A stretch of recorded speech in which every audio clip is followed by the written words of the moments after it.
atau materi yang kedua adalah Bu Lilik Sriyanti, Bu Dr. Lilik Sriyanti MSI. Beliau adalah dosen di UIN Salatiga. Saat ini menjadi anggota Senat UIN Salatiga. Beliau juga tentang pendidikannya adalah S1 di UKSW Bimbingan dan Konseling, S2 di UGM di Prodi Psikologi, dan tiganya di UPI Bandung di Prodi Bimbingan dan Konseling. Kemudian beliau juga menjadi founder Sekolah Autis Talenta Kids Salatiga yang berdiri tahun 2008. Kemudian beliau juga pernah dan juga saat ini masih menjadi Yayasan Kans Kids Family tahun 2018 sekarang, dan juga beliau adalah saat ini fokus di konselor Pusat Layanan Konseling dan Konsultasi UIN Salatiga. Nah, untuk sepenuhnya silakan Bu Lilik Sriyanti untuk bisa memaparkan kaitannya bagaimana peran guru BK di sekolah inklusi. Waktunya 30 menit Bu, paling lama aja. Monggo. 30 menit ya Pak? Iya, monggo. Ya. Assalamualaikum warahmatullahi wabarakatuh. Assalamualaikum warahmatullahi wabarakatuh. Yang sangat kami hormati Bapak Ketua Forum Bimbingan Konseling Islam ya seluruh Indonesia, Bapak Rahmat, dan seluruh pengurusnya, dan yang saya banggakan para guru BK, para mahasiswa, juga para dosen yang sudah bergabung di kegiatan tadabur ilmu pada kesempatan hari ini.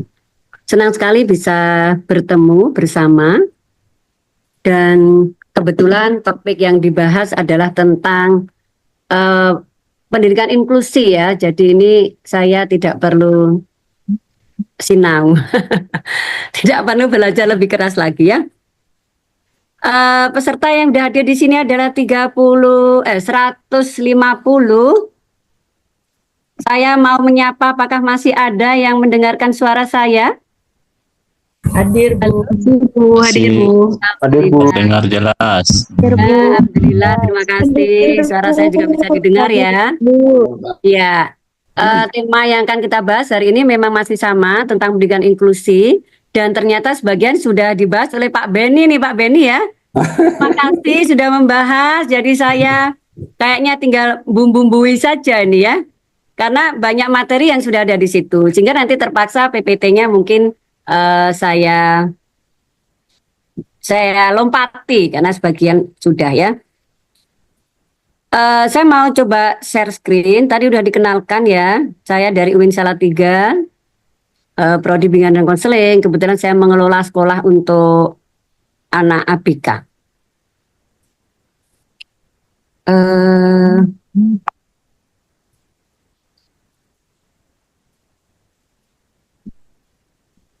Ya, apakah sudah kelihatan? Sudah Ibu, sudah. Sudah ya. Nah, saya lebih khusus karena ini temanya kebetulan tentang BK, dan kita semua adalah orang-orang yang peduli terhadap kondisi anak-anak kita, kondisi anak-anak yang beruntung maupun tidak beruntung. Maka saya di tema inklusif atau di tema pendidikan inklusif ini saya lebih menfokuskan pada peran guru BK di sekolah inklusif. Tadi udah dikenalkan. Nah, saya di samping dari UIN Salatiga, saya juga dari Sekolah ABK Talenta Kids. Nah, ini saya perkenalkan dulu supaya semua yang hadir di sini tidak langsung terjejali dengan informasi yang sangat banyak gitu ya. Waduh, lelah tadi habis mendengarkan dari Pak Beni, sekarang harus mendengarkan teori-teori gitu. Ini buat selingan saja. Ini adalah sekolah saya. Kebetulan, oh itu ada baju-baju, kenapa ini? Nah, ini sekolah saya nih, para gurunya belum bisa berfoto semua. Ini ada banyak baju-baju, ini karena kami saat ini sedang melakukan bazar ya.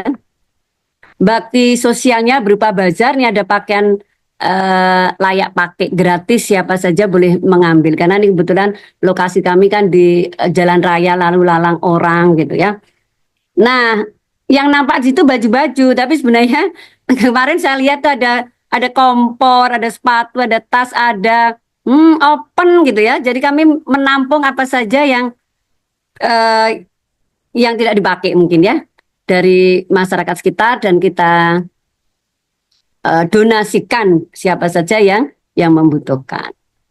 Ya, ini pengantar. Berikutnya, ini kebetulan saya juga mempunyai 2 buku yang terkait dengan anak berkebutuhan khusus. Yang pertama itu bimbingan konseling bagi anak berkebutuhan khusus. Yang kedua, bimbingan dan konseling yang di dalamnya berisi terapi ya. Lebih khusus untuk terapinya bagi anak-anak berkebutuhan khusus.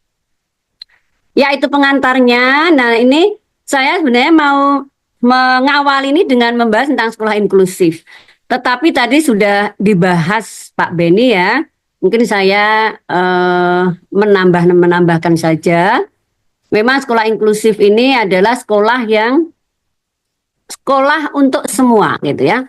Sekolah untuk semua. Semua itu siapa? Sebenarnya konsep awalnya adalah semua siapa saja, baik laki-laki maupun perempuan.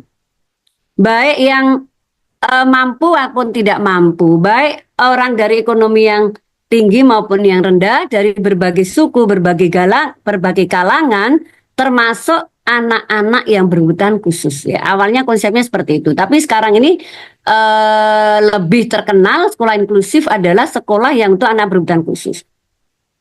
Sebenarnya gagasan awalnya yaitu di banyak sekolah itu kan sekolah itu masih didominasi oleh laki-laki, ya.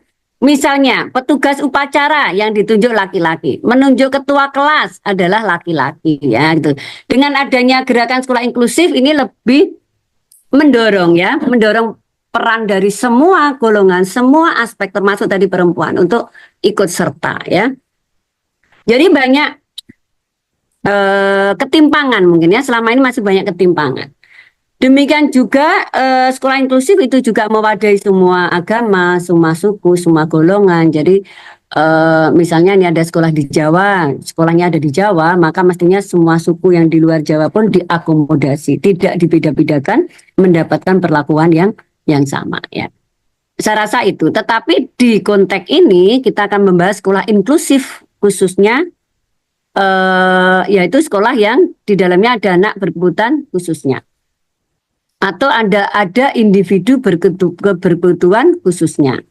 Karena kalau ABK, anak berkebutuhan khusus ini ada kalanya sudah nggak relevan lagi untuk diterapkan di perguruan tinggi gitu ya. Mahasiswa ABK, mahasiswa anak berkebutuhan khusus, karena mahasiswa ini tidak anak lagi ya. Sehingga kemudian muncul istilah individu berkebutuhan khusus, supaya bisa mewadahi semua individu.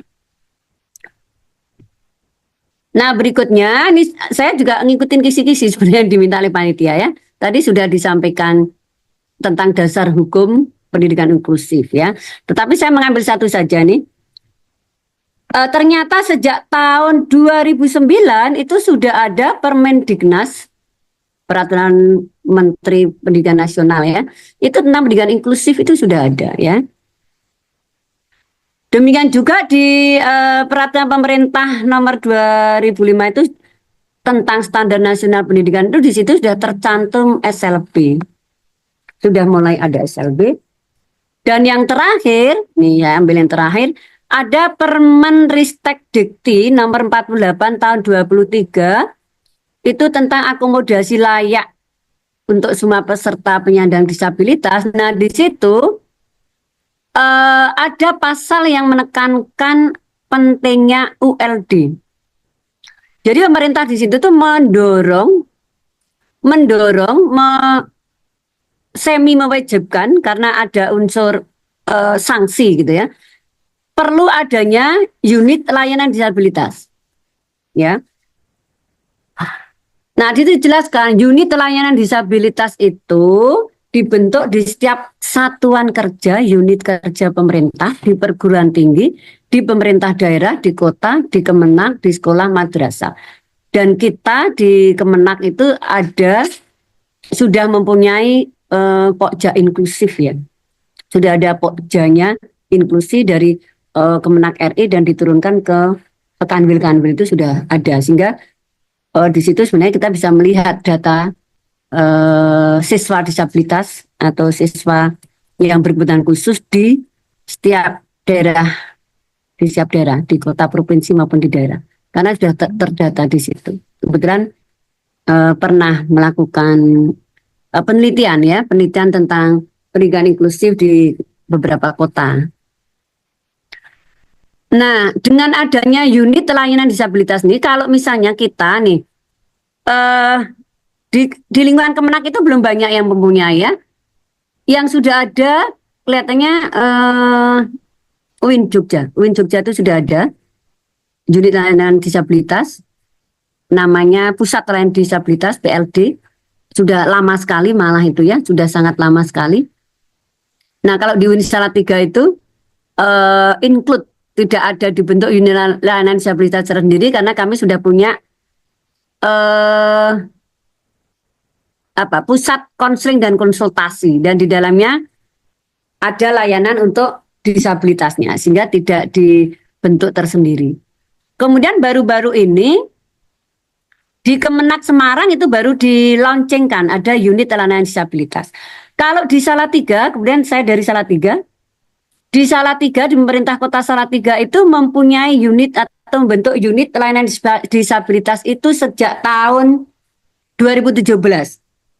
Itu sudah mempunyai unit layanan disabilitas, di mana di dalamnya itu atau yang dilibatkan itu dari berbagai stakeholder ya, termasuk dari perguruan tinggi, salah satunya saya, demikian juga dari UKSW ada, dari rumah sakit itu pakar okupasi terapi, ada psikolog itu dari perguruan tinggi, dari UIN Salatiga itu psikolognya.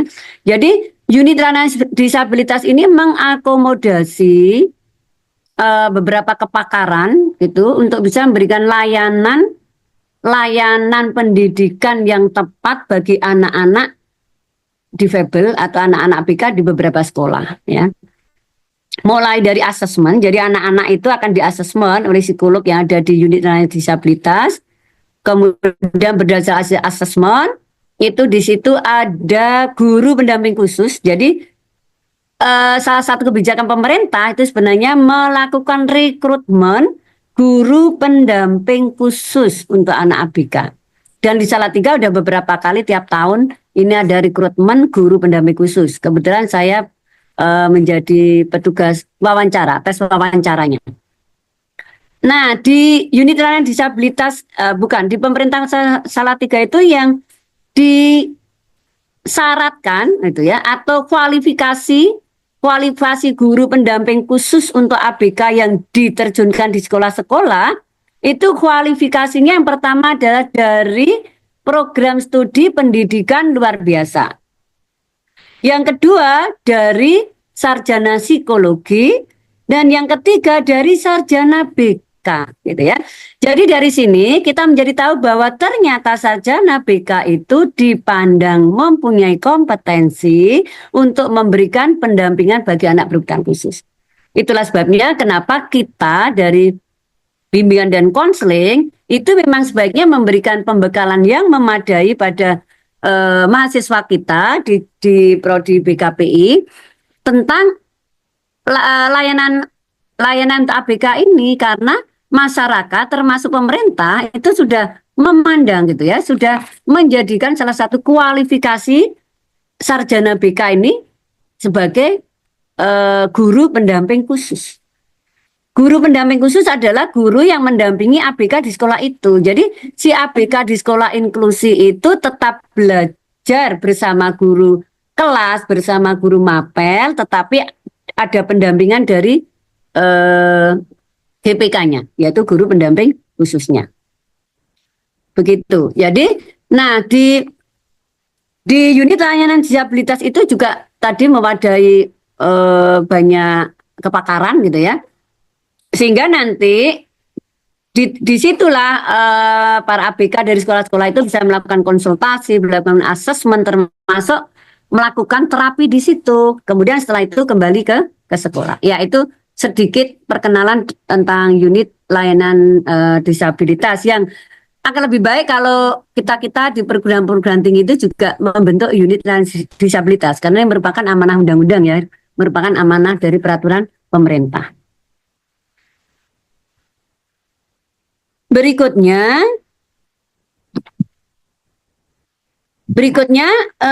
kita akan masuk ke tema mengapa sih perlu bimbingan konseling bagi ABK di sekolah inklusi.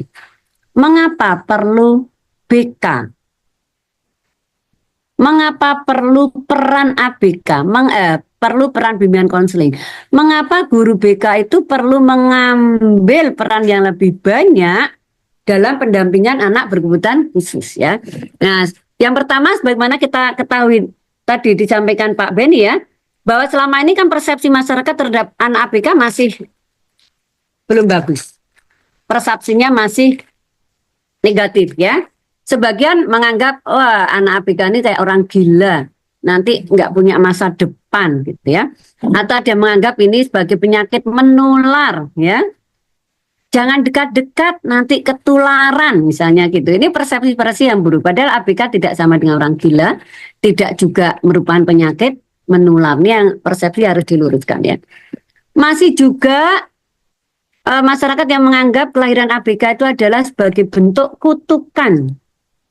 Kelahiran ABK itu merupakan aib sehingga masih banyak orang tua yang menyembunyikan. Ya karena tadi kesalahan masyarakat menganggap kelahiran ABK sebagai aib, sebagai kutukan gitu ya. Karena aib maka cenderung disembunyikan, tidak disekolahkan. Tapi kalau ada, dan ini banyak masih ada gitu, saya menemukan gitu ya. Masih ada orang tua yang membiarkan saja anak ABK-nya di rumah, kalau ada tamu disuruh masuk gitu ya. Nah, dengan cara seperti ini justru orang tua akan terbebani seumur hidupnya. Kenapa? Karena si anak tidak akan bisa berkembang secara maksimal. Si anak tidak akan mendapatkan layanan pendidikan yang baik sehingga dia bisa tergantung ya. Tergantung pada orang lain. Sementara kalau dia mendapatkan pendidikan yang layak, yang baik, dia bisa berkembang kemandiriannya. Ya, bahkan saya menemukan ya dosen di perguruan tinggi tertentu lah, yaitu yang anaknya juga disembunyikan ya, punya anak ABK tapi disembunyikan. Bahkan nih pengalaman-pengalaman. Kebetulan kami di UIN Salatiga saat ini mempunyai 16 mahasiswa disabilitas. Nah, dari cerita mereka ada salah satu cerita mereka itu bahkan di awal kelahirannya mereka juga udah ditolak oleh keluarganya ya, khususnya ayah dan kakak-kakaknya. Jadi begitu lahir melihat anaknya kakinya kecil, tangannya kecil gitu ya, bapaknya langsung pergi dari rumah. Baru setelah 8 tahun itu baru kembali. Artinya si bapak ini belum bisa menerima kelahiran si anak. Kakaknya juga gitu, sering membuli ya. Yang satu-satunya orang yang bisa memberikan kasih sayang pada si anak itu adalah ibunya ya, yang bisa menerima sepenuh hati. Nah, saya juga kebetulan nih saya ada mempunyai siswa yang autis gitu ya. Ya tadi Pak Beni udah menyampaikan siswa autis tuh ya kayak gitu. Kalau dia sudah tantrum ya susah menolongnya ya. Sehingga orang tua yang tidak PK, orang tua yang merasa bahwa kelahiran ABK-nya adalah membebani dia, maka dia tidak bisa menerima dengan baik. Dan dampaknya apa? Dia sering mendapatkan kekerasan dari orang tuanya. Orang tuanya pernah cerita gitu ya. Kenapa nih anaknya kayak gini Bu? Banyak lebam-lebam di tangannya kan. Ya dia tuh nakal, nggak tahu orang capek pulang kerja. Tapi saya pulang tuh malah nangis, merengek, minta peluk misalnya gitu ya. Oh, nggak sabar, jadi ibunya marah, dipukul-pukul, dicubit-cubit gitu ya. Ya dia belum menerima berarti ya, belum menerima kehadiran anak berkebutuhan khusus. Sementara kita semua meyakini ya, kita sebagai orang yang beragama meyakini bahwa kelahiran seorang anak adalah suatu anugerah. Allah memberikan orang tua anak berkebutuhan khusus itu adalah suatu pilihan. Kelahiran anak berkebutuhan khusus bukan berarti bentuk Gusti Allah. Allah itu salah dalam membentuk manusia atau salah dalam menciptakan ya. Ini adalah ciptaan Allah yang salah. Saya rasa bukan begitu ya. Tapi ada hikmah besar di balik kelahiran anak-anak yang berkebutuhan khusus. Nah, alasan kedua, mengapa perlu peran serta guru BK? bagi ABK di sekolah inklusi karena nih masih banyak orang tua yang belum bisa menerima kehadiran ABK, masih banyak orang tua menyembunyikan fakta ya. Yang tersering itu menyembunyikan fakta. Terutama di sekolah inklusi ya. Kalau guru mengatakan, "Bapak, ini anak belum bisa membaca dan menulis. Anak ini belum mau duduk di kelas," misalnya gitu ya. Biasanya orang tua akan mengatakan, "Kalau di rumah enggak, di rumah dia mau. Dia juga udah bisa kok, udah bisa menghafal huruf sampai Z," misalnya. Jadi banyak hal ya. Demikian juga kalau Bapak ini anaknya nggak bisa diem, sering mengganggu temannya, suka mukul misalnya itu biasanya juga menyembunyikan fakta. Di rumah nggak pernah dia bertengkar dengan temannya, dia tuh baik misalnya dan lain sebagainya lah ya. Nah hal-hal itu yang perlu kerja keras guru BK khususnya ya. Bagaimana mendorong orang tua agar jujur, menyatakan apa adanya gitu ya. Misalnya apa kebiasaan anak di rumah, mesti yang diceritakan yang baik-baik ya. Apakah tadi malam anak tidurnya sampai malam, Bu? Enggak, tadi tidurnya pagi kok misalnya. Apakah anak di rumah sering main gadget, Bu? Kenapa ya di sekolah nggak konsentrasi misalnya ya? Oh enggak pernah main gadget ya. Padahal seharian main gadget, main HP ya. Demikian juga anak-anak ABK itu harus diet ya. Sebagian besar anak ABK harus diet.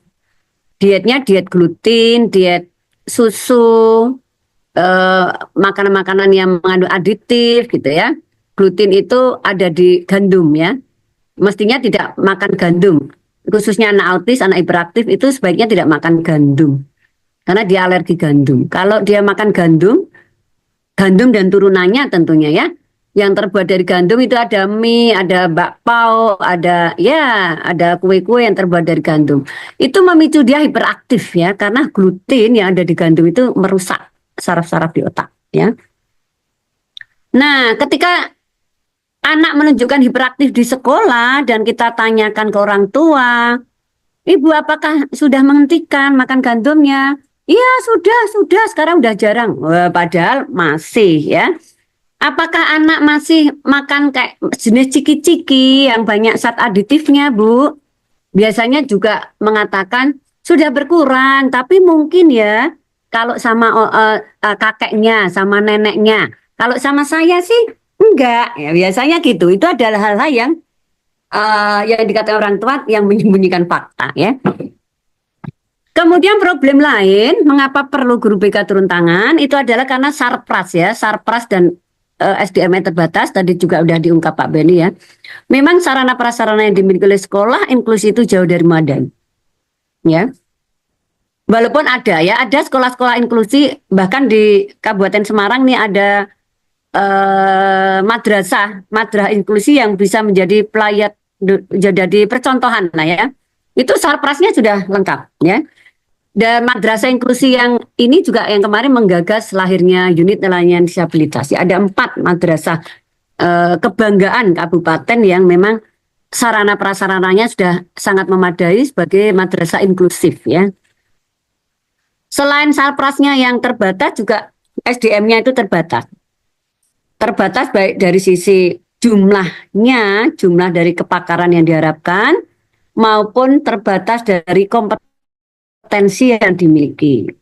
Jadi belum semua kepala sekolah, belum semua kepala madrasah itu mempunyai kompetensi yang memadai dalam manajerial pengelolaan sekolah inklusif. Ya, masih belum tahu harus melakukan apa kalau di situ ada anak ABK, gitu ya. Kepala sekolahnya aja nggak tahu, apalagi nanti gurunya, kan gitu ya. Gitu ya, ini keterbatasan kita bersama ya yang perlu kita sadari. Kemudian kerjasama komponen sekolah itu sangat rendah. Kerjasama komponen sekolah masih sangat rendah. Ya, kerjasama antar guru, orang tua itu sangat rendah. Padahal kita tahu dengan kehadiran anak berkebutuhan khusus di situ, mestinya semua komponen sekolah, entah itu guru, karyawan, tenaga kependidikan, entah itu petugas kebersihan, mestinya aware, mestinya peka, mestinya bisa memahami kehadiran ABK. Tetapi yang selama ini kan yang aware, yang peduli itu hanya guru atau mungkin dengan kepala sekolah. Sementara nanti kalau ketemu petugas kebersihan bisa dibully. Kalau ketemu ibu kantin bisa dibentak-bentak misalnya ya. Nah ini artinya masih belum kompak dan ini tidak gampang. Tidak gampang karena ya tadi kesadaran semua komponen sekolah itu masih belum sejalan dalam menerima anak berkebutuhan khusus. Demikian juga orang tua. Ketika ada anak berkebutuhan khusus di suatu kelas, masih banyak orang tua lain yang protes. Mengapa dia anak kayak gitu ditaruh di situ? Dia hanya mengganggu saja. Saat pelajaran hanya berputar-putar di kelas, membuat keributan. Nah, ini orang tua lain justru yang tidak terima ini ya. Ini suka duka dalam pengelolaan sekolah inklusi ya. Jadi itulah kenapa penting kerjasama di semua komponen sekolah dan itu tidak mudah ya. Karena keterbatasan dimiliki anak berkebutuhan khusus, terutama di sekolah yang jumlah siswanya banyak, maka bullying sangat mungkin terjadi. Ya, misalnya SMP ini, SMP inklusi, ya, atau madrasah inklusi yang jumlah siswanya 300-400. Pasti ada 1, 2, 3, 4, 5 orang bahkan sampai 30 orang yang tidak terima, yang membuli, gitu ya. Tidak mudah juga kita memberikan penyadaran pada siswa yang jumlahnya banyak, ya. Nah, terkait dengan ini, problem-problem ini ternyata madrasah itu jauh lebih banyak problemnya daripada sekolah yang berada di naungan Kementerian Pendidikan.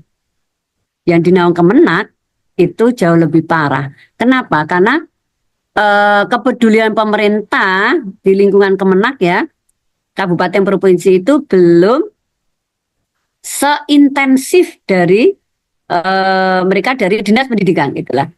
Ya, contohnya saja lah di Salatiga ya. Kalau di Salatiga itu di Dinas Pendidikannya sudah mulai ada rekrutmen guru pendamping khusus. Kemudian ada memberikan mencangkokkan guru-guru madrasah guru-guru SD SMP itu ke tempat lain selama 6 bulan untuk belajar pengelolaan ABK. Sementara program-program seperti itu tidak kita temukan di lingkungan Kemenak itu. Sehingga ini menjadi tantangan kita bersama ya di perguruan tinggi khususnya. Di perguruan tinggi bagaimana kita bukan mengambil alih ya, tapi menutupi kekurangan dari program-program Kemenak itu menjadi program kita di perguruan tinggi untuk bisa memberikan pemahaman, meningkatkan kompetensi para guru madrasah ini ya.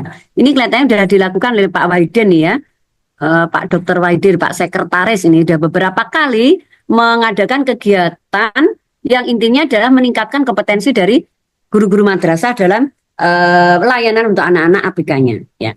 Ya tadi itu kenapa ya, karena kita di Kemenak tertinggal dibanding sekolah-sekolah umum gitu ya, dibanding dinas pendidikan ya. Bahkan kami kalau di Kota Salatiga tadi sudah mempunyai unit layanan disabilitas dan anak-anak inklusi yang ada di SD SMP bisa masuk situ, tetapi yang di madrasah belum ada naungannya gitu ya. Bisa masuk situ artinya bisa berkonsultasi, bisa melakukan asesmen, bisa melakukan terapi di situ gitu. Dan itu belum terbuka untuk siswa-siswi madrasah ya, baik RA, MI maupun MTS ya. Nah berikutnya itu tadi problemnya. Kenapa itu menjadi problem? Karena memang yang tadi saya sampaikan itu adalah menjadi daya dukung sekolah inklusif. Keberhasilan sekolah inklusif itu ditentukan oleh 3 hal tadi. Yang pertama adalah SDM-nya, gitu ya, yang bisa mendukung kesuksesan dan keberhasilan sekolah inklusif, madrasah inklusif. Yang pertama adalah SDM-nya, yang kedua sarprasnya, yang ketiga kurikulumnya. Ya. Nah, semua ini bisa menjadi terwadai, bisa menjadi baik gitu ya, apabila guru BK-nya mengambil peran optimal. Jadi tidak hanya diam saja mengikuti apa kata kepala sekolah gitu. Kalau guru BK-nya bisa, orang Jawa bilang cawe-cawe, cawe-cawe. Kalau bahasa kerennya bisa berkontribusi ya terhadap implementasi pelaksanaan dari sekolah inklusif, maka insya Allah semuanya ini bisa tertangani dengan baik ya. Nah, yang pertama apa? SDM-nya. Mestinya kepala sekolah, pengawas itu menunjukkan manajerial yang baik, menunjukkan supervisinya itu baik tentang pelaksanaan sekolah inklusinya.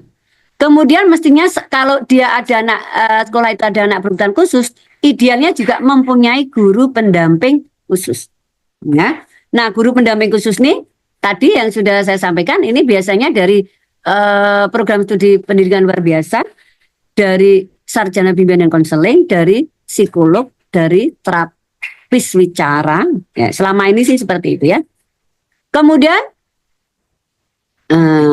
guru ya, mestinya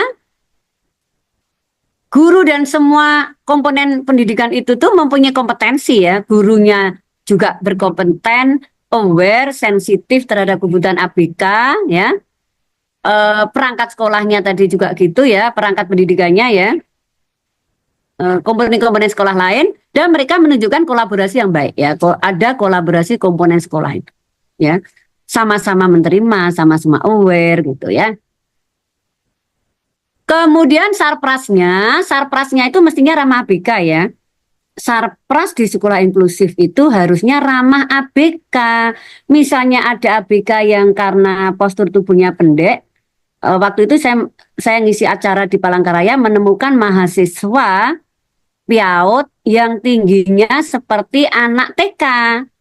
Dia duduk di situ di barisan mahasiswa PIAUD ketika saya mengisi. Sehingga saya ragu ini anak dari peserta ataukah dia mahasiswa. Nah, ternyata dia mahasiswa. Dia mahasiswa PIAUD yang tubuhnya seperti anak TK. Tetapi dia duduk di kursi yang sama dengan mahasiswa. Ini contoh sarpras yang tidak ramah bagi anak berkebutuhan khusus. Kenapa? Karena kaki dia gantung ya. Kakinya gantung itu apa ya? Gantung itu bahasa Jawa ya. Maaf nih, saya masih kebanyakan bahasa Jawanya ya. Kakinya itu nggak nyentuh ke lantai, itu fasilitas yang nggak baik. Jadi aturan kursi yang baik adalah yang memungkinkan kaki anak itu nyentuh ke tanah. Kalau gantung tidak baik. Kalau terlalu pendek, kursinya terlalu pendek sehingga kakinya agak delojor, ya, agak menjulur, itu juga tidak baik ya. Itu tidak mensupport untuk aktivitas belajar ya. Begitu. Jadi mestinya sekolah-sekolah yang untuk anak berkebutuhan khusus itu juga menyesuaikan kursi dan mejanya itu sesuai dengan kebutuhan anak. Kalau anaknya pendek ya dibuat kursi yang pendek sesuai dengan postur tubuh dia gitu. Sehingga nanti kalau dia misalnya kelas 3 nih, kelas 3 dengan kursi yang pendek seukuran dia. Nanti kalau dia naik kelas 4 ya kursinya itu ikut naik kelas, nanti naik kelas 5 ya kursinya ikut naik kelas dan seterusnya. Meja kursinya ikut bersama naik kelas sampai dia kelas 6 akan dibawa terus gitu. Ya, itu contoh sarpras yang ramah ABK ya. Demikian juga kalau ada anak ABK mestinya ada fasilitas-fasilitas lift ya, mestinya ada lift nih kalau gedungnya bertingkat ya. Kemudian alat untuk mobilitas misalnya seperti kursi roda, kemudian jalan khusus untuk pengguna kursi roda misalnya. Ada sarana baca tulis untuk anak berkebutuhan khusus, misalnya pengguna huruf braille gitu ya. Ada alat bantu dengar misalnya ya. Ada bahan bacaan dari huruf braille dan seterusnya, itu nanti kita bahas berikutnya. Dan yang ketiga yang menjadi daya dukung sekolah adalah kurikulumnya. Kurikulumnya itu memang kurikulum khusus ya, udah disampaikan juga oleh Pak Beni ya. kurikulumnya khusus, laporan belajarnya khusus, tidak sama ya. Evaluasinya, cara memberikan evaluasi juga sama. Ujian-ujiannya itu tidak sama dengan anak-anak pada umumnya. Kalau di kami, di sekolah kami itu biasanya baik gambar ya. Ujiannya itu menggunakan gambar-gambar. Jadi ya printernya agak boros karena printernya itu harus berwarna dan soal-soal ulangannya, soal ujiannya itu mesti berwarna juga dengan huruf yang besar-besar. Begitu ya.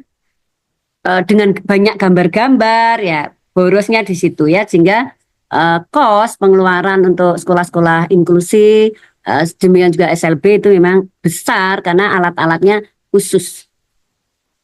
Alat-alatnya itu spesifik khusus. Bahkan kalau saya kebetulan mengadakan apa kemarin ya alat masak gitu ya. Saya mengadakan alat masak mulai dari kompor gas, wajannya, kemudian blender, itu hanya bisa digunakan 3 orang anak saja yang mempunyai minat di bidang boga, gitu ya.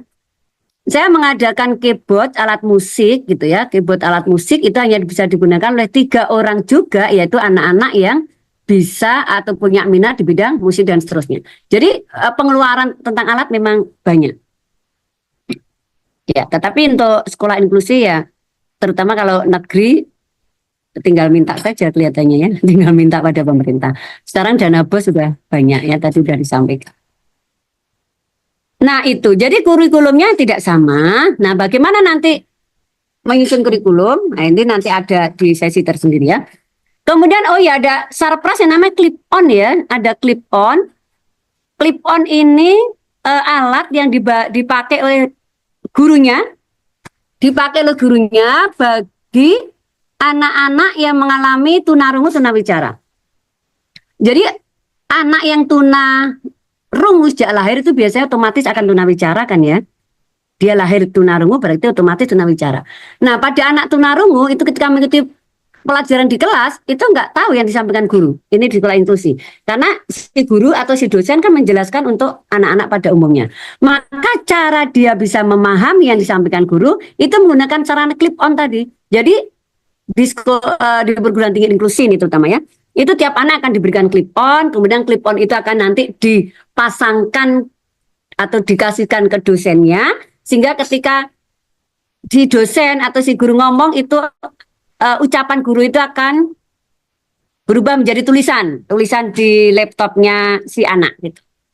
Tapi ya itu si anak harus bawa laptop yang dikonekkan dengan Clipton itu, sehingga ketika guru bicara maka berubah menjadi tulisan yang ada di laptop si anak. Ya itu sarana juga ya. Nah sekarang berkaitan dengan sarana itu di HP ini sudah banyak Play Store ya, banyak Play Store ternyata di smartphone ya, khususnya smartphone ini yang bisa membaca apa sih namanya? Tulisan bisa bersuara misalnya gitu ya. Kemudian bisa men-scan uang berapa. Jadi ada dosen di UI kalau nggak salah ya. Ada dosen UI itu yang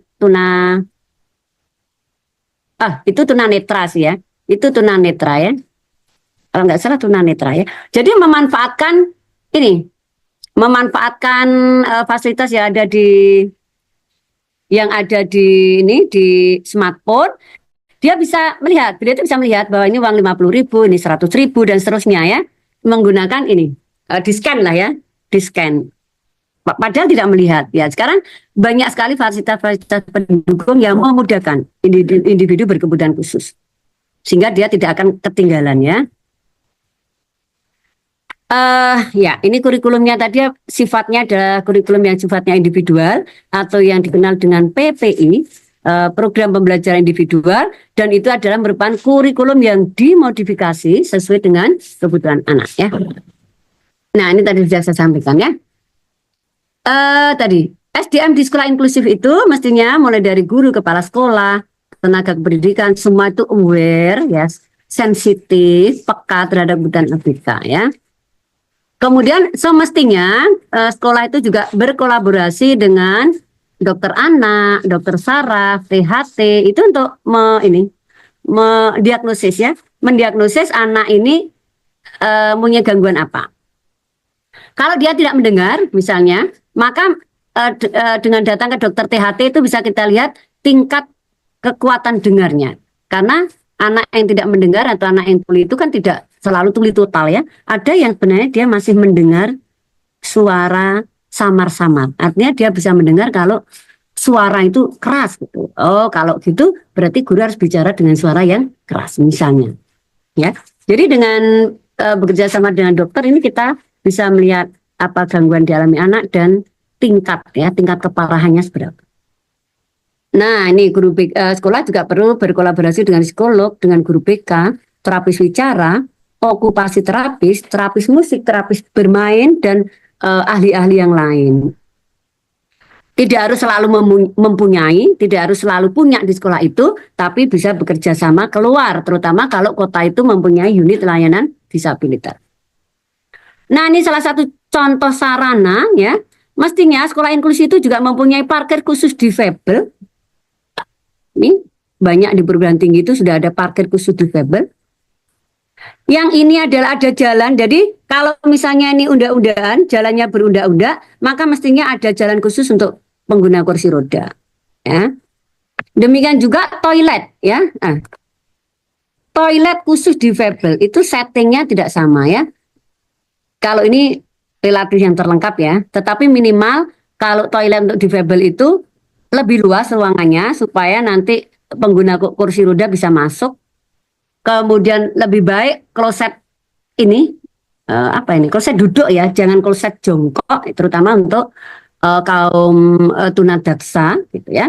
Kemudian ini mesti ada pegangannya, di samping itu mestinya ada pegangan. Ya minimalnya itulah ya, minimal ruangannya luas, ada pegangannya, berupa kloset duduk gitu ya. Kalau yang lain itu sunnah sekunder ya. Ini kan dilengkapi wastafel dan lain-lain itu idealnya ya. Tapi kalaupun nggak ada, nggak apa-apa gitu ya. Berikutnya ini ada railing, ada line guide ya, ada garis pemandu ya. Pemandu untuk tunanetra ini ya. Jadi para tunanetra ini diberikan jalan yang kasar ini lebih kasar kan. Keramiknya ini dibuat lebih kasar. Ini adalah untuk line guide untuk memandu. Ini loh jalannya kayak gini gitu ya. Anda jangan kalau terus nabrak pintu ya, belok kanan misalnya gitu ya. Nah itu line guide-nya. Nah kebetulan di UIN Salatiga ini semua udah punya ya. Alhamdulillah. Kemudian ini mestinya juga disiapkan kursi roda di depan sekolah gitu ya, di pintu depan lah, depan sekolah, di pintu masuk misalnya, itu untuk memudahkan anak-anak yang butuh bantuan, butuh akses menggunakan kursi roda untuk ke area-area tertentu. Misalnya setelah itu dia nggak pakai kursi roda nggak apa-apa gitu. Setelah masuk kelas dia nggak perlu kursi roda nggak apa-apa, tapi untuk mengurangi dia jalan biar nggak lelah itu bisa dibantu dengan kursi roda dulu. Yaitu berikutnya ini adalah sarana yang juga mestinya dimiliki sekolah inklusif adalah ini sarana sensor integrasi ya namanya. Semua penting ya, karena biasanya anak-anak berkebutuhan khusus itu mengalami gangguan sensori ya. Sebagian besar anak berkebutuhan khusus mengalami gangguan sensori. Maka ini adalah sarana-sarana yang bisa memperbaiki sensori pada anak itu. Ini contohnya. Sebenarnya ini ya sebagian sudah dimiliki di sekolah-sekolah ya, di PAUD bagian sih ya. Misalnya ini jungkit-jungkit, ini jungkit-jungkit ini sebenarnya untuk melatih konsentrasi ya. Jadi dengan bermain jungkit-jungkit anak bisa menjadi lebih konsentrasi gitu. Trampolin, mestinya ada bola yang sangat besar, itu juga untuk melatih konsentrasi. Bolanya besar dan anak duduk di situ atau tengkurap di situ, diayun-ayun, digoyang-goyang. Nah ini anak tentu berusaha untuk nggak jatuh ya. Nah ketika dia berusaha nggak jatuh itu dia menjadi lebih fokus, lebih konsentrasi, khususnya untuk anak-anak yang ADHD, anak-anak yang beraktif atau yang perhatiannya rendah, rentang perhatiannya rendah. Ini terowongan ya. Terowongan kelihatannya gampang sekali ya. Bahkan kita sekolah-sekolah itu bisa membuat dari drum ya. Tapi ternyata ini sangat membantu kemampuan belajar anak gitu. Latihan di terowongan ini dapat membantu meningkatkan kemampuan belajar anak. Ya, anak-anak yang tidak betah belajar, tidak betah duduk tenang gini, duduk di meja, duduk di kursi dengan nyaman, anak-anak yang sering meletakkan kepalanya di meja gitu. Mungkin ada guru-guru di sini ya, guru di madrasah, MI, SMP misalnya, itu yang dia nggak suka duduk dengan tenang gini, tapi lebih cenderung merebahkan kepalanya di meja. Ya, nah itu sebagai tanda bahwa punggung dia itu nggak cukup kuat ya. Nih, ya karena anak-anak yang berkebutuhan khusus biasanya memang mengalami gangguan-gangguan lain di sekitar tubuhnya. Nah, anak-anak yang punggungnya tidak cukup kuat, tangannya tidak cukup kuat, mudah lelah ketika megang pensil misalnya, maka latihan berkali-kali masuk terowongan, ini kebetulan terowongannya kecil ya, agak kurang menarik gitu. Kalau kami punya terowongannya panjang gitu. Jadi anak itu merangkak, latihan merangkak itu akan menguatkan nih jari-jari, otot-otot tangan ini menjadi lebih kuat untuk megang alat tulis gitu ya. Jadi kalau anak merasa kuat megang alat tulis, dia nggak cepat bosan. Ya, kan yang sering terjadi anak baru nulis beberapa huruf saja udah capek ya. Itu karena ini tidak cukup kuat ya. Demikian juga yang tadi sering merebahkan kepalanya di meja, itu saat mungkin organ leher dan punggungnya nggak cukup kuat. Sehingga dengan merangkak, nih merangkak ya, dengan merangkak itu akan menguatkan tulang-tulang di leher dan di punggung, gitu ya. Nah latihan-latihan seperti ini penting gitu ya, karena percuma kita ngajarin huruf, angka, ngaji dan lain sebagainya kalau anak itu nggak fokus, anak itu merasa capek, merasa lelah gitu ya. Itu yang kadang, wah anaknya susah, anaknya nggak mau, ini anaknya nggak mau suruh duduk, nggak mau belajar. Padahal faktornya bersumber dari tadi kondisi fisiknya. Nah ini kan perlu guru BK tahu ya. Paling tidak merekomendasikan, kalau guru BK nggak mau menangani ya ini bukan tugas saya lah, ya merekomendasikan lah ya. Kepada kepala sekolah agar ada sarana ini dan ada orang yang bisa mendampingi anak untuk melakukan ini gitu. Ini juga alat-alat yang bisa digunakan, walaupun ini sebenarnya digunakan oleh terapis wicara, tapi kita bisa menggunakan ya. Jadi anak-anak yang suaranya nggak jelas, ini untuk para guru BK, juga para sarjana BK ya. Anak-anak yang suaranya nggak jelas atau yang masih keluar air liur misalnya, nah ini banyak sekali ya di sekolah-sekolah inklusi itu ada kalanya siswanya banyak keluar liur nih, maka ini adalah sarana untuk menguatkan organ-organ ucap dia ya. Ini sedotan sebenarnya, yang kecil-kecil panjang itu sedotan. Anak ABK itu ada kalanya tidak bisa menghisap. Gitu. Maka ini latihan menghisap. Tapi kalau menghisapnya pakai sedotan biasa anak kan bosan. Jadi disiapkan sedotan yang beraneka ragam ini latihan menghisap ya, menyedot lah ya, menyedot minuman air putih. Ini sebelahnya adalah saya nggak tahu nih apakah crosser saya bisa dilihat apa enggak ya. Crosser saya ini bisa menuju ke situ enggak ya? Ya, ini adalah alat yang untuk menguatkan organ gigi. Karena beberapa ABK itu nggak suka capek kalau ngunyah. Sehingga dia nggak suka makan. Ya, atau kalau makan langsung ditelan, nggak sampai dikunyah. Kenapa? Karena organ-organ ucapnya nggak cukup kuat. Ya, maka ini adalah sarana yang untuk latihan menguatkan rahang, menguatkan gigi anak. Ya, nah ini juga menguatkan rahang, di bawahnya juga. Kemudian yang ujung kiri, bawah kiri, itu adalah aneka alat tiup ya. Karena salah satu cara untuk membantu anak bisa bicara, nih khususnya anak-anak yang lambat bicara, atau anak-anak yang belum bisa bicara pada waktunya. Ya, biasanya kan keluhan guru di sekolah itu sudah 6 tahun, 7 tahun, 8 tahun, suaranya belum jelas, atau bahkan belum keluar suara. Maka salah satu latihannya adalah dengan meniup ini. Meniup itu menguatkan organ ucap, ya. Ini ada bermacam-macam alat tiup, sebenarnya bisa pakai peluit yang ada peluitnya Pak Parkir itu ya. Tapi kan bosan anak biasanya kalau bentuknya kayak gitu terus, maka ini sudah banyak inovasi ya, inovasi peluit yang bisa digunakan latihan anak ya, ada banyak sekali. Ya itu sarana ya. Nah yang paling banyak itu adalah huruf braille. Nih di beberapa sekolah itu sudah mempunyai huruf braille, ada Al-Quran braille, ada ini ini. Jadi biasanya itu ada buku, terus sudah diubah menjadi huruf braille. Misalnya ini ada buku metodologi penelitian kualitatif. Di dalamnya itu berupa huruf braille. Ini ada buku tentang refleksi, terapi, tapi itu berupa huruf braille. Itu bisa ya untuk membantu anak yang tunanetra ya, untuk membantu anak yang tunanetra. Jadi kalau anak tunanetra maka dibantu dengan braille, dibantu dengan clip on tadi ya. Itu.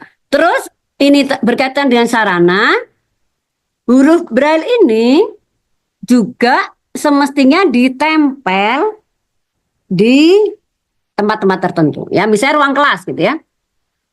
Jadi ruang kelas ini kelas 6A misalnya, kelas 6A mestinya di sampingnya itu ada huruf braille-nya sehingga si anak itu tahu bisa meraba-raba gitu ya.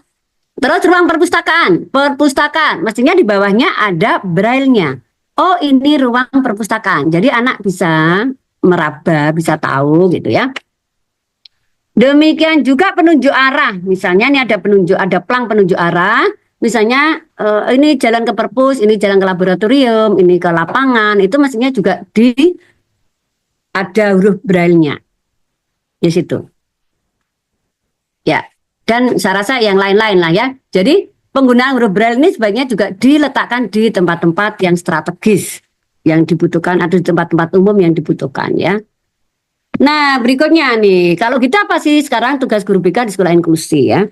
Jadi kalau Anda, ini pengalaman ya, pengalaman alumni-alumni kami yang sudah lulus dan kemudian bekerja dan ternyata di situ ada anak ABK-nya, maka sarjana-sarjana BK ini kemudian diminta membuat program gitu ya.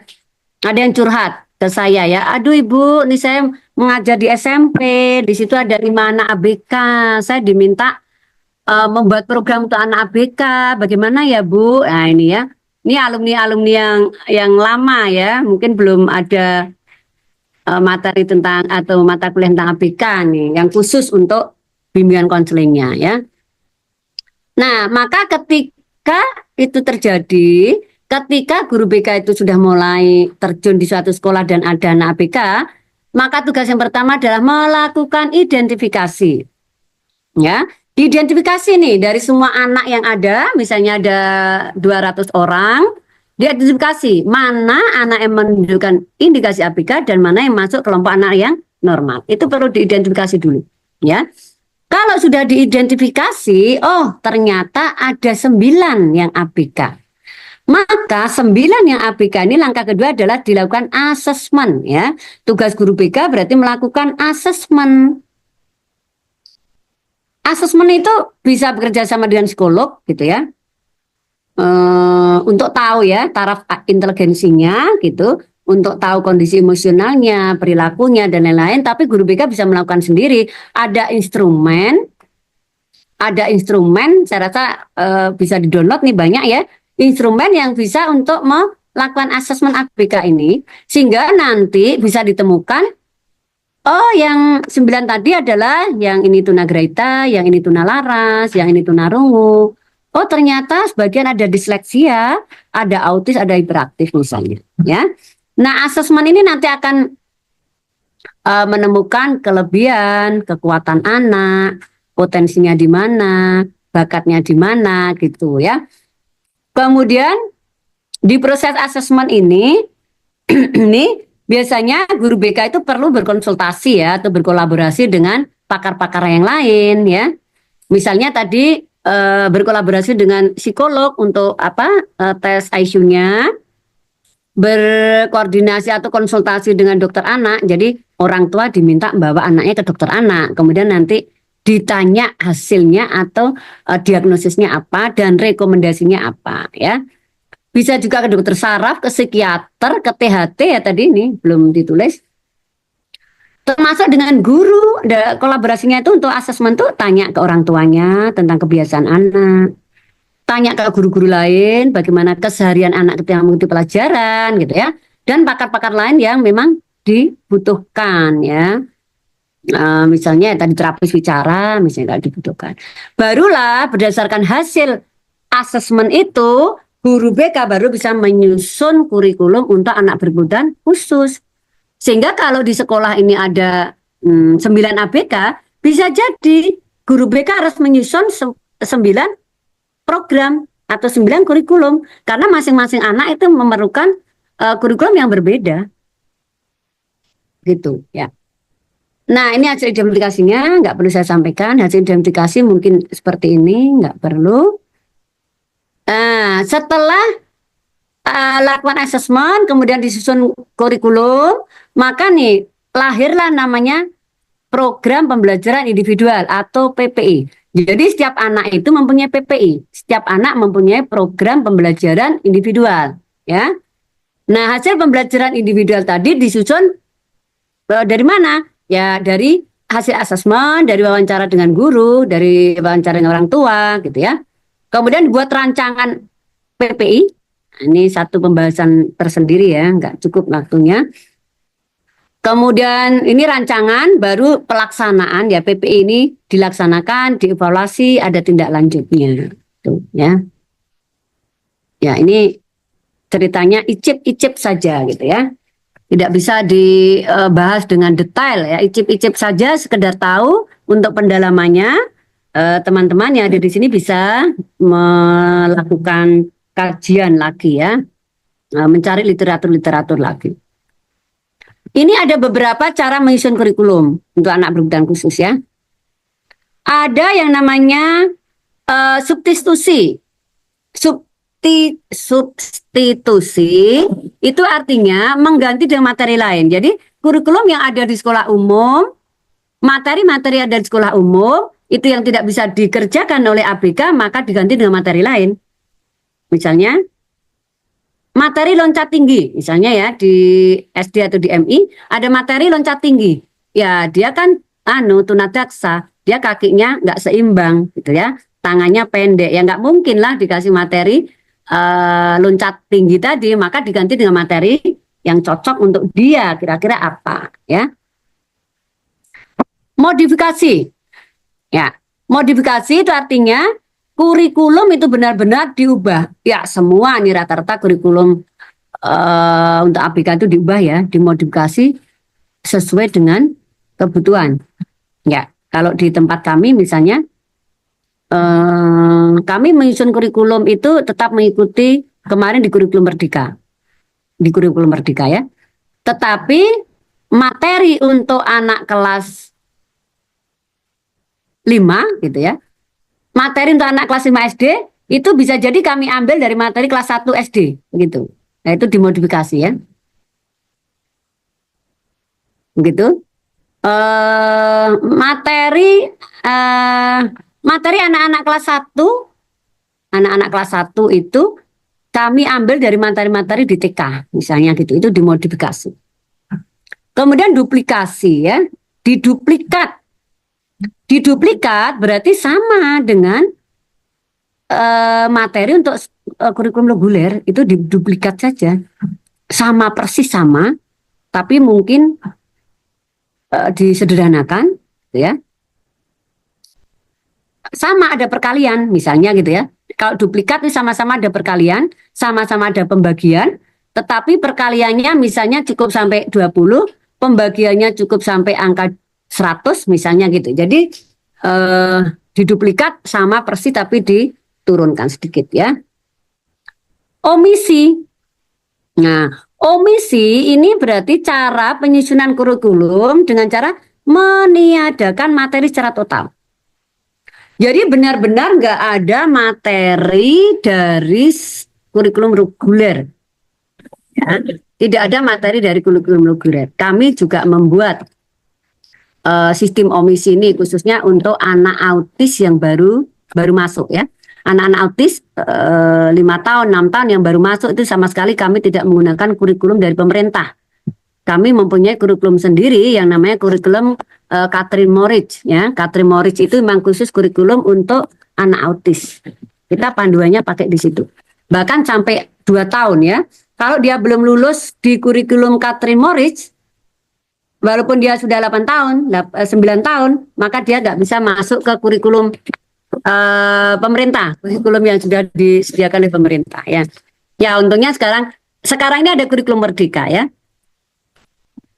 Kurikulum merdeka kita punya kemerdekaan untuk membuat kurikulum sendiri. Tetapi untuk anak-anak berkebutuhan khusus, untuk SLB itu merdekanya sudah cukup lama ya. Karena selama ini memang kami membuat kurikulum sendiri gitu. Memang punya kemerdekaan ya. Nggak bisa kita menggunakan kurikulum dari pemerintah ya. Nah ini pengembangan kurikulum di sekolah inklusi ya. Mestinya guru BK paham atau harusnya paham. Karena biasanya guru BK ini yang diminta oleh kepala sekolah untuk menyusun program atau kurikulumnya untuk anak berkebutuhan khusus. Nah ini udah hampir selesai nih. Kalau udah sampai sini udah hampir selesai ya. Ya teman-teman masih mendengar suara saya? Halo? Masih Bu. Masih, Bu. Oke, akhirnya ya. Ini sudah mau detik-detik. Bu Alfia. Terima kasih Bu Alfia. Ya, hadir Bu Lili. Ya. Ya ini terakhir kelihatannya ya. Nah guru BK berdasarkan hasil asesmen itu ya, berapa anak yang berkebutuhan khusus, kemudian jenis kebutuhan khususnya apa, itu kondisinya seperti apa. Baru nanti guru BK ini membuat rekomendasi tentang model pembelajaran ABK di sekolah inklusi gitu ya. Apakah mau kelas reguler inklusi penuh gitu? Ya inklusi penuh berarti pokoknya anak ABK sudahlah berbaur dengan anak-anak normal lain gitu. Inklusi penuh. Tadi ini sudah disinggung juga oleh Pak Ben ya. Atau mau kelas reguler tapi dengan klaster gitu ya. Jadi dibuat klaster. Oh, di sini kelas reguler tapi khusus ada anak tunanetranya dikelompokkan jadi satu di sini gitu ya. Oh, yang kelas 3B misalnya di situ adalah kita letakkan anak-anak yang ADHD misalnya. Jadi dibuat kelompok-kelompok. Begitu. Kalau tadi acak aja sih, acak ya. Nah, tentunya masing-masing punya punya alasan ya mengapa menggunakan versi yang itu ya. Pakai kelas reguler yang klaster ini biasanya karena ada beberapa anak yang satu tipe ketunaannya ya. Misalnya tunagrahitanya ada 4. Tunanetranya ada 5 misalnya. Oh banyak, berarti ini dikelompokkan, diklasterkan, dikelaskan di situ. Begitu. Nah guru BK harus tahu nih ya, guru BK harus tahu sehingga jangan tanpa ide ya ketika diminta gagasan oleh kepala sekolah ya. Kelas reguler dengan pull out. Kelas reguler dengan pull out itu artinya ada anak ABK di situ, tetapi ada satu waktu dia harus keluar dari situ untuk belajar di tempat yang lain. Misalnya belajar khusus dengan guru pendamping khususnya itu. Nah dia awalnya sama ya, belajar seperti kelas reguler penuh atau mungkin kelas reguler cluster. Tapi ada saat-saat tertentu dia harus keluar dari kelas untuk belajar sendiri tentang apa. Ini sudah banyak terjadi kalau di Salatiga ya. Jadi namanya terapi ya. Biasanya anak akan keluar dari kelas untuk melakukan terapi misalnya. Ya terapi di ULD tadi ya. Kalau di kota itu ada ULD-nya, maka siswa ABK di inklusi tadi akan keluar nih di jam tertentu untuk belajarnya di ULD gitu. Atau nggak harus ke ULD, belajar langsung keluar di luar kelas bersama guru pendamping khusus misalnya ya. Itu kemudian model yang lain kelas reguler dengan kelas ini gabungannya, berarti gabungan tadi udah saya sampaikan sama ya. Sama, jadi dia belajar di kelas itu khusus bersama dengan anak-anak tunagrahita. Atau dia satu kelas ini bersama dengan anak-anak tunanetra gitu. Tapi suatu saat dia keluar dari kelas untuk belajar ya. Kemudian ada kelas khusus dengan berbagai macam pengintegrasian. Nah, ini biasanya dibuat kelas khusus di sini dengan mengintegrasikan berbagai kebutuhan si anak, ya. Oh ya, ini ada kelas, saya ulang, yang kelas reguler dengan pull out ini banyak dilakukan SMA LB. SMA LB ini kan belajar di kelas itu, kemudian dia magang ke SMK, gitu ya. Jadi mengembangkan bakat keterampilan itu ke SMK dia. Jadi pull out, keluarnya ke SMK. Untuk belajar pertukangan misalnya, belajar boga misalnya, belajar merias misalnya, gitu ya. Jadi sesuai dengan kondisi anak, ya. Ini kelas khusus dengan berbagai macam pengintegrasian, ini bedanya. Kalau ini memang kelas khusus penuh, jadi satu kelas itu semuanya adalah anak ABK. Jadi misalnya anak ABK-nya ternyata ditemukan ada 15 orang, maka 15 orang anak ini dijadikan satu kelas, gitu ya. Bisa pakai sistem seperti itu. Atau bedanya ini kelas khusus dengan integrasian, di situ ada kelas khusus, tetapi ini sudah diintegrasikan dengan kurikulum yang ada, gitu ya. Ini lebih spesifik lagi. Wah, ternyata masih ada. Apakah masih cukup Pak Roy waktunya? Tinggal 2 slide sih. Ya, ternyata masih ada. Maaf Pak Roy ya. Masih ada. Nanti seperti sedikit. Oke ya, saya cepatkan ya. Nah, bagaimana strategi pembelajarannya? Ternyata untuk anak tunanetra, tunarungu, untuk CB, autis, untuk macam-macam itu berbeda-beda ya. Kalau untuk anak tunanetra, karena dia nggak bisa melihat, walaupun ini tadi udah disinggung sedikit ya, itu yang penting harus konkret, bendanya itu harus konkret dan anak itu megang ya. Jadi mengenalkan pensil, ini pensil dia tunanetra, maka anak harus megang nih pensil, harus merasakan dari ujung ke ujung. Pensil itu seperti ini, harus diraba, ya harus diraba gitu caranya ya. Pengalamannya itu harus menyatu, pensil buat nulis dan lain sebagainya itu menyatu ya. Ketika belajar sambil melakukan, dan terpenting adalah kecakapan hidup ya. Kecakapan hidup ini tuna netra tadi ya. Jadi harus latihannya gitu, harus latihan suara juga tuna netra ya. Jadi bisa ngira-ngira kalau ada suara kayak gini tuh kira-kira jaraknya berapa meter sih gitu. Makanya ada orang tuna netra itu yang kalau diajak salaman bisa pas kan, salaman dengan kita itu bisa pas. Karena dia bisa mengira-ira ketinggian suara tadi orang yang di depannya dengan jaraknya, sehingga dia mengulurkan tangannya itu bisa pas ya. Nah, anak tunarungu dan wicara ini digabung karena biasanya tunarungu sekaligus tuna wicara. Itu maka biasanya belajarnya melalui suara dan gerak ini ekspresi wajah ya. Belajarnya dengan memperhatikan ekspresi wajah dari kita yang berbicara gitu ya. Maka latihannya adalah latihan tentang persepsi bunyi dan irama. Ini ada yang belum ya. Kemudian aspek keperagaan yang nyata, yang real itu penting ya, tunarungu dan wicara. Gitu. Jadi dia akan belajar tentang persepsi bunyi dan irama. Anak-anak ini biasanya menggunakan alat bantu dengar ya. Nah, CB barangkali CB ini akan banyak ya. CB itu cerdas istimewa dan bakat istimewa. Anak-anak yang luar biasa, yang punya kecerdasan luar biasa, itu masuk anak berkebutuhan khusus, sehingga perlu mendapatkan layanan khusus. Kalau anak-anak yang sangat cerdas ini dibiarkan belajar bersama anak lain dengan pola-pola yang sama, maka kemampuannya itu nggak akan berkembang ya. Dia perlu pengayaan, ya, pengayaan. Kalau lainnya belajar di bab 3, dia sudah meloncat ke bab 4. Kalau yang lain melakukan hitungan sampai angka 50, maka kita minta sampai 200 dan lain sebagainya. Biasanya program di sekolah itu dilakukan dengan program loncat kelas ya.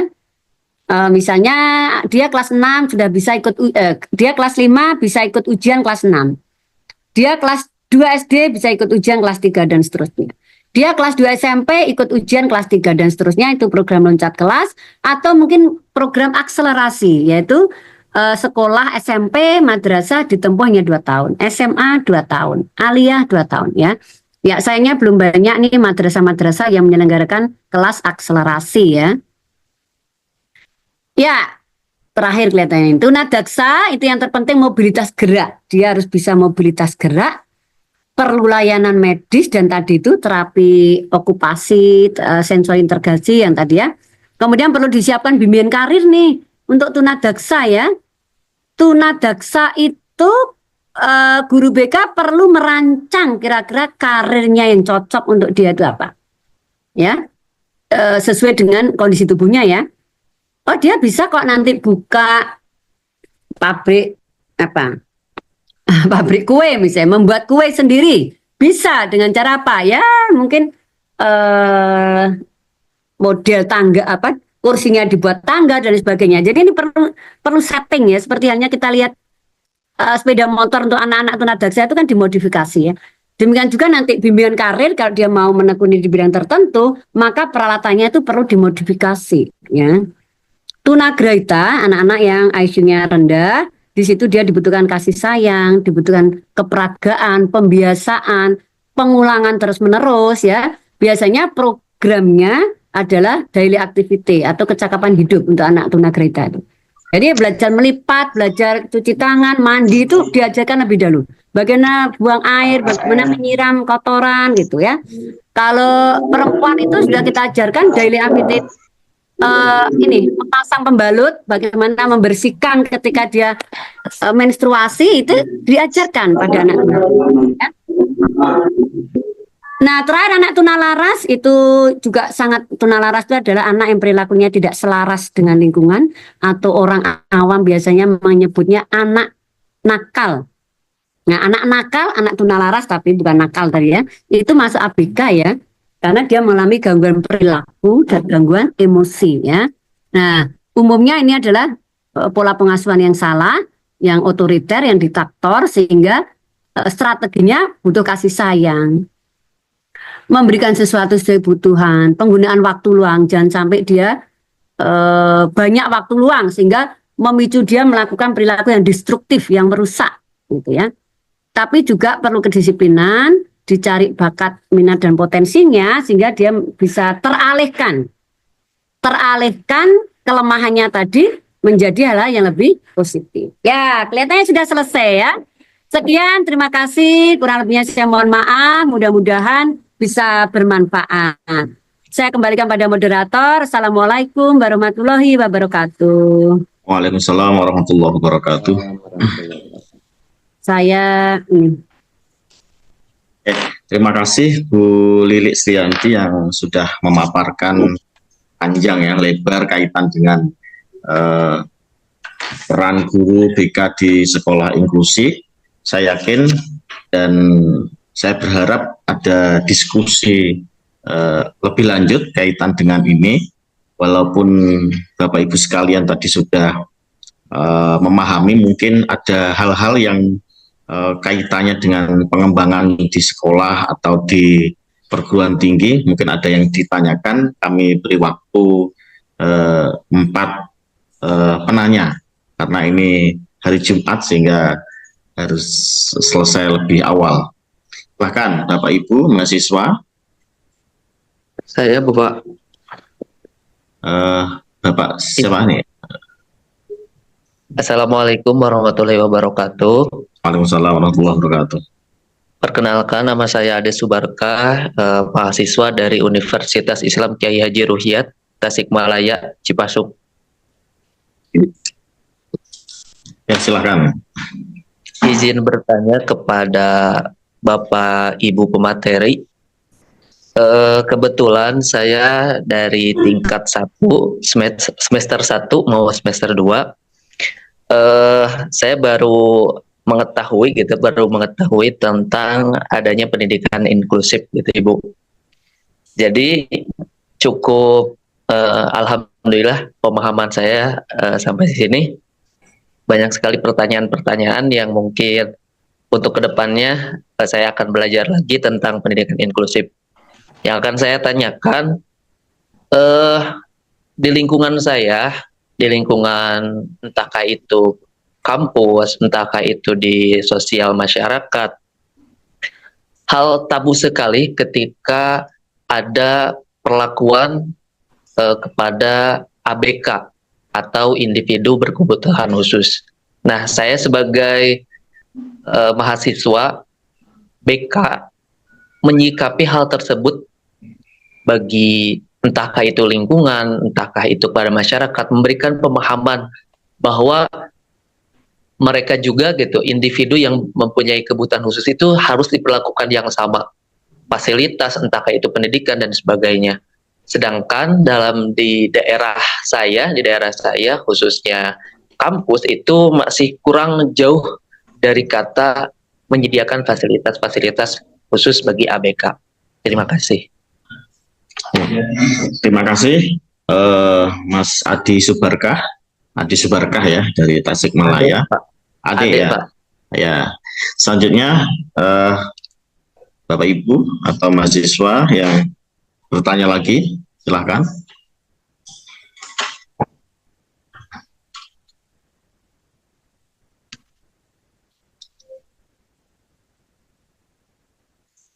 Pak, saya Pak, boleh Pak? Silahkan. Assalamualaikum warahmatullahi wabarakatuh. Warahmatullahi wabarakatuh. Perkenalkan, nama saya Tanjung Esa Nurma Vero dari Universitas Muhammadiyah Jakarta. Bagaimana kalau misalkan ada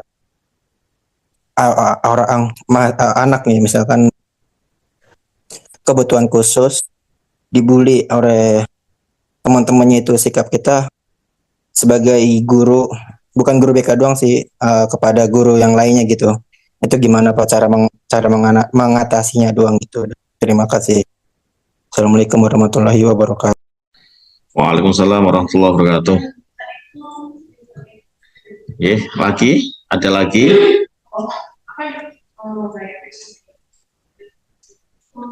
Atau cukup? Cukup ya.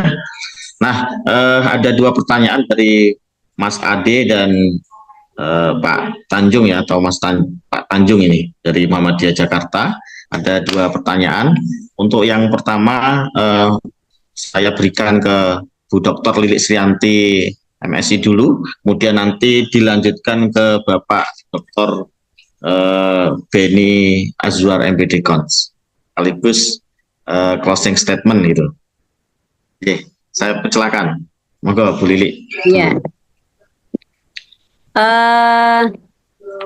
Yang pertama Mas Ade ya. AAD dari Tasikmalaya ya. Pertanyaannya adalah kalau di kampung-kampung itu sarana prasarananya belum mewadai begitu ya? Iya Bu. Bagaimana caranya begitu ya? Iya, sama juga pemahaman tentang tindakan-tindakan yang diberikan gitu Bu.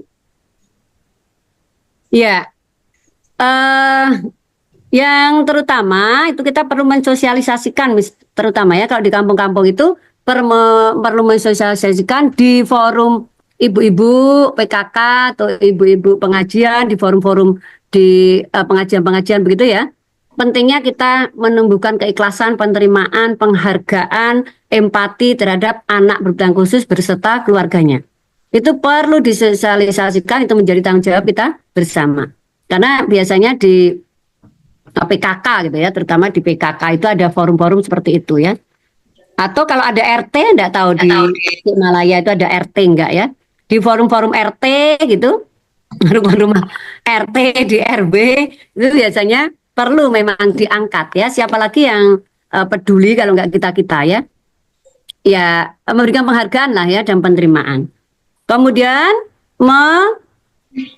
mendorong orang tua ini untuk orang tua yang punya anak BK itu kita dorong untuk agar dia itu menerima dengan ikhlas dan memberikan layanan pendidikan terbaik. Intinya ya mau meriksakan ke dokter, kemudian mendengarkan apa rekomendasinya, mungkin kalau perlu ya konsul ke psikolog sehingga sehingga anak ini menjadi berkembang ya. Karena kan layanan yang di psikolog atau di rumah sakit itu kan sedikit, tapi ini sebagai gambaran saja agar orang tua itu melanjutkan langkah-langkah kan apa yang harus dilakukan gitu kan.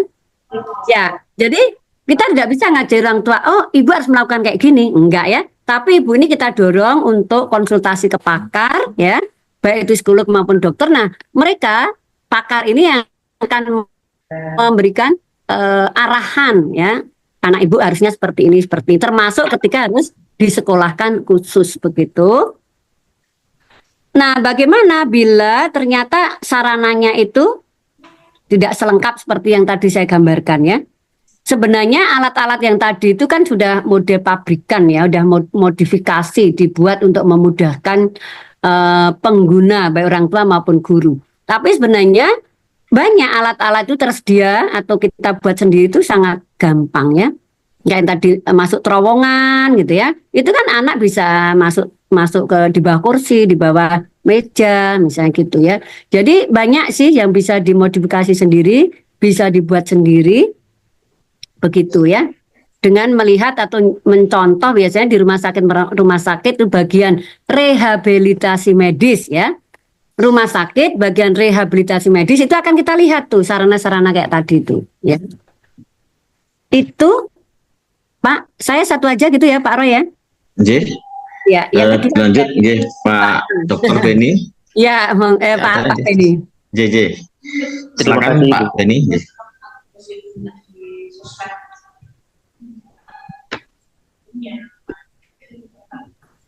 Oke, makasih Pak Roy dan Bu Lili ya, banyak ilmu saya dapatkan dari Bu Lili yang sifatnya teknis gitu.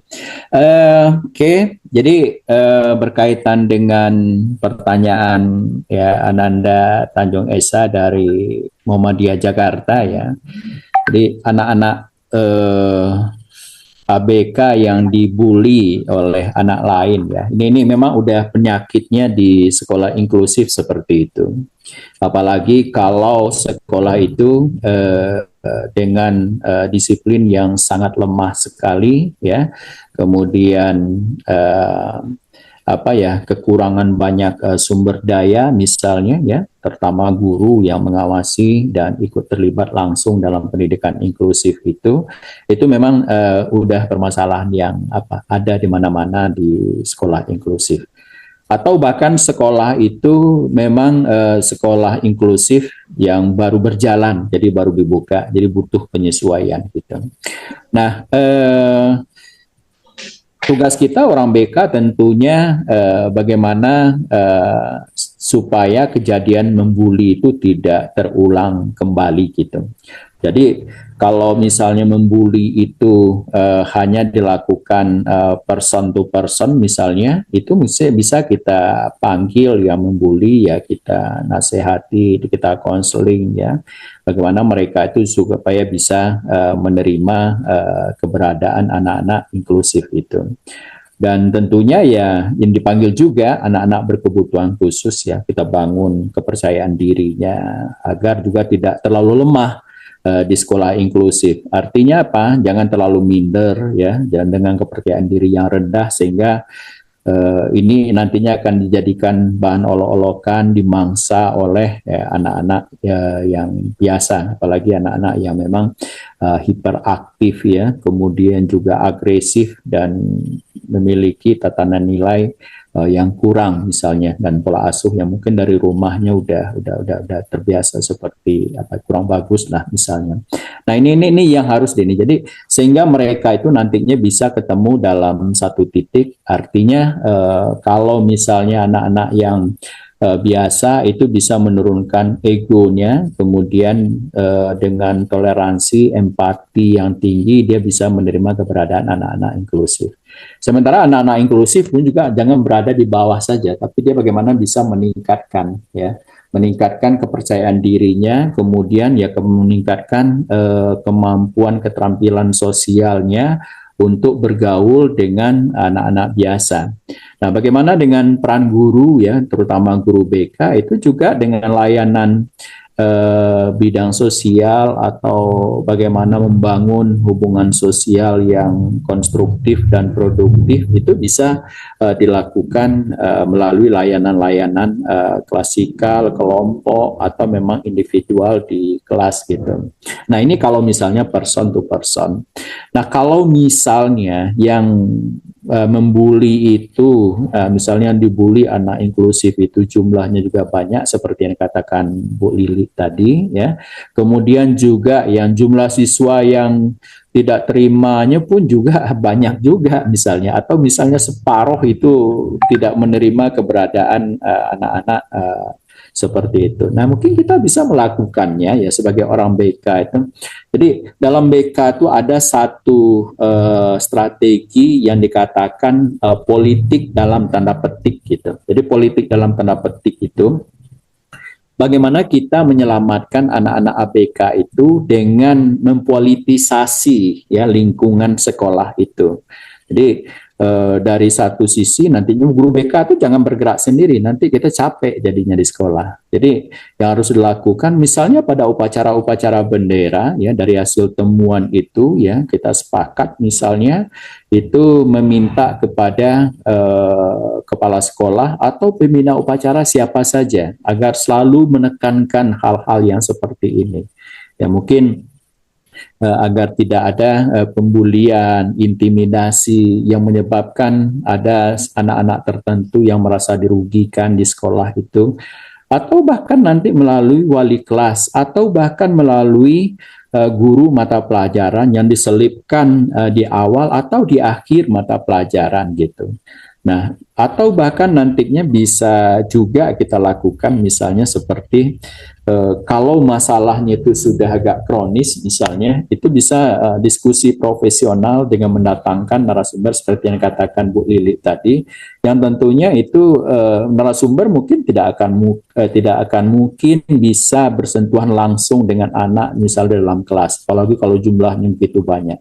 Tetapi mungkin dari ilmu yang disampaikan narasumber itu ya, kalau jumlahnya itu udah terlalu banyak, misalnya mungkin ya melalui guru BK, melalui guru-guru yang ada di sekolah agar proses pembulian itu tidak terulang gitu.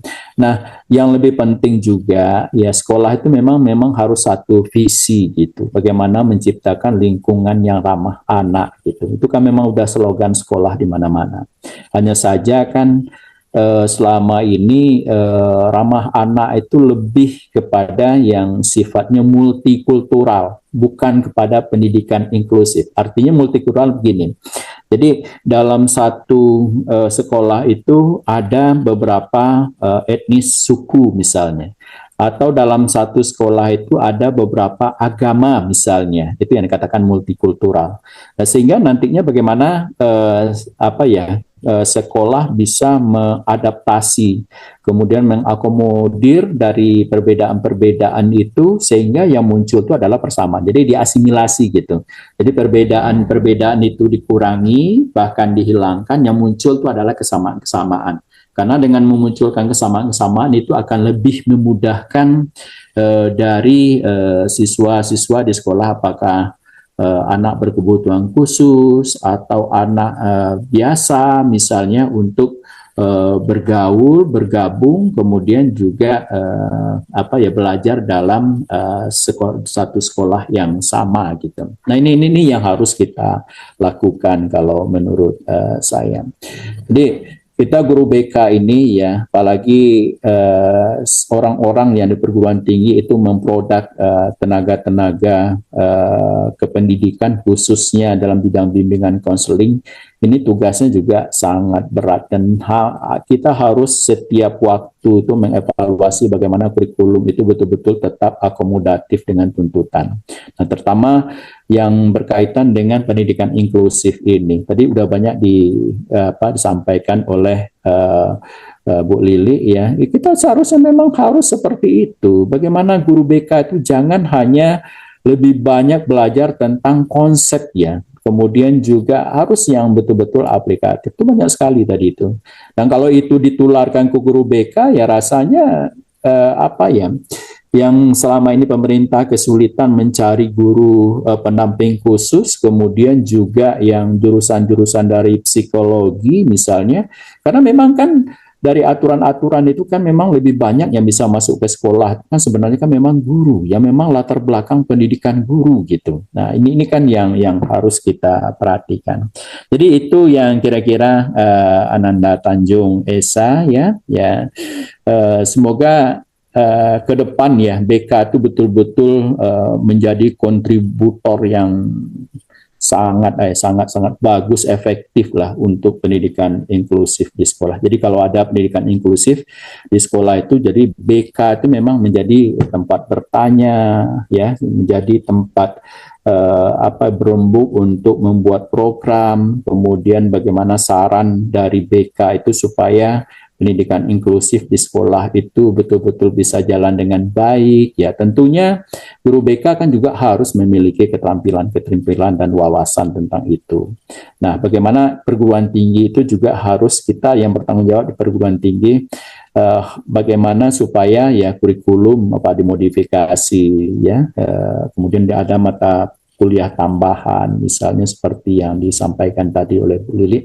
Jadi, saya melihat itu lebih kepada kepada tuntutan kita sebagai BK, karena arus ini nggak bisa dibendung. Mau nggak mau kita itu harus ikut dengan perubahan-perubahan ini. Kalau dulu memang kita tahu ya, anak-anak berkebutuhan khusus tempatnya di SLB, tapi kan sekarang kan nggak lagi gitu. Itu sudah dititipkan di sekolah dan mereka belajar bersama anak-anak normal di sekolah ya, dengan pola-pola tertentu gitu. Nah, bagaimana kita guru BK itu ya, karena memang saya yakin kalau di Jawa memang iya, Jawa itu memang sentralistik pendidikan ya. Tapi kalau di Sumatera, Indonesia Timur misalnya kan, kalau untuk pendidikan inklusif itu lebih kepada ya modifikasi kurikulum baru. Jadi mereka tetap aja disatukan di dalam kelas. Nah, permasalahan-permasalahan yang muncul itu juga akan lebih berat lagi bagi anak-anak berkebutuhan khusus. Jadi kalau masalah bully itu memang menjadi sudah hampir ada di mana-mana lah ya, apalagi kalau anak-anak biasanya yang menjadi sasaran pembulian itu memang anak-anak yang secara mental itu kan agak lemah, agak kurang gitu tingkat kepercayaan dirinya.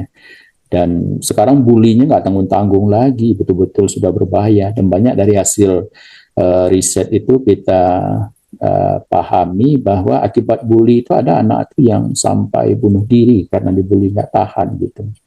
Ya, kalau dia terbuka, dia bisa mengadu kepada pihak-pihak tertentu untuk minta tolong dan nanti bisa diadvokasi. Tapi kan nggak semua anak memiliki kepribadian seperti itu. Anak-anak yang pendiam, yang latar belakang ya dalam keluarga pun juga kurang baik misalnya, dan ini yang sering menjadi sasaran pembulian. Saya pikir itu Ananda Tanjung ya, mungkin itu Pak Rozi ya, sekian, terima kasih. Terima kasih Pak Dr. Beni Azwar ya, MPD Cons, dan Bu Dr. Lili Setianti MSI yang sudah memberikan materi, yang sudah memberikan pengalaman-pengalamannya terkait dengan bagaimana peran BK di pendidikan inklusi. Nah, saya yakin bahwa penerapan dan pendampingan terhadap anak berkebutuhan khusus juga memang menjadi sebuah problem tersendiri, tetapi kita sebagai seorang guru BK atau kita sebagai seorang konselor, bagaimanapun bisa kita mendesain agar kebutuhan-kebutuhan mereka yang saat ini sekolah saat ini menimba ilmu di pendidikan itu bisa berkembang, baik itu di sekolah maupun di perguruan tinggi. Saya kira itu. Terima kasih atas kehadiran Bapak Ibu guru, para dosen, mahasiswa, dan yang paling penting adalah Bapak Dr. Beni Azwar MPD Cons dan Ibu Lili Setianti MPD MSI yang sudah memberikan materi dan pengalamannya. Marilah majelis pada kesempatan ini kita tutup, dan saya berharap